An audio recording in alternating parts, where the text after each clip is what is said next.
welcome to Influence from Anywhere. This is the place to find that idea, to spark your progress, to help you overcome plateau and decline, whether in your church, your organization, or at home. On Fridays, we take time because as Christian leaders, one of the things that happens is we can get so consumed with all the things that we're trying to work through, to make progress on. Sometimes we can find our hearts drifting away. And so on Fridays at Influence from Anywhere, we take time just to renew our hearts. And I know you're taking time to read the Bible and to pray each day, but I just want us to focus in because churches need shepherd leaders. You see, shepherd leaders have soft hearts that understand that God has called us here to shepherd the people, to bring pastoral care, to help move the people closer in relationship to God.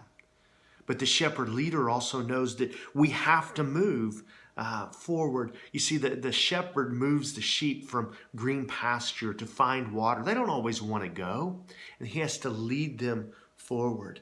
And sometimes as Christian leaders, it's hard for us.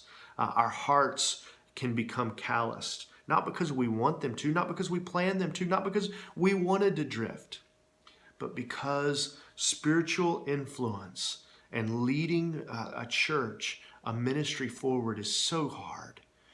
Today, I want to take us to Mark chapter 8.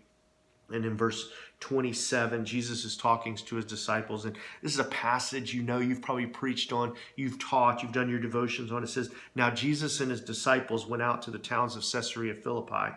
And on the road, he asked his disciples, saying to them, 'Who do men say that I am?' So they answered, 'John the Baptist. Some say you're Elijah, and others one of the prophets.' Then he said to them, 'Who do you say that I am?' Peter spoke up, and he says, 'You are the Christ.'" I want to remind us this morning to renew our hearts around who Jesus is. Your calling as a pastor, your calling as a church staff, your calling as a key influencer in your church, your calling as a Christian marketplace leader, your calling is not to build a big church. Your calling is not to build a large organization.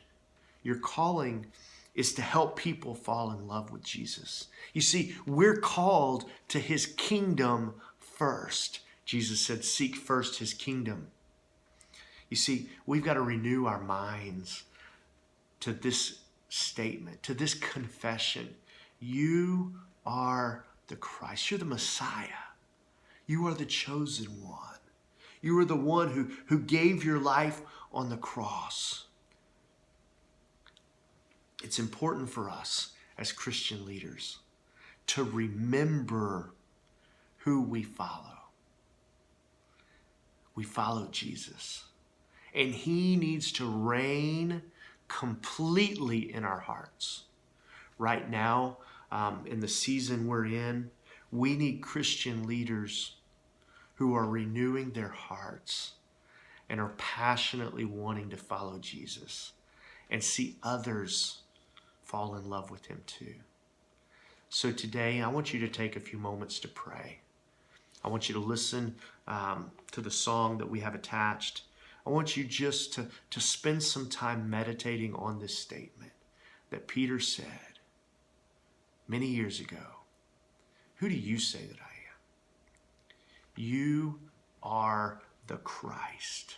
You are my Lord. And you are the King of the kingdom that I want to passionately serve. Spend some time in prayer today, reflecting on who Jesus is in your life and how you can glorify him through your leadership and your influence.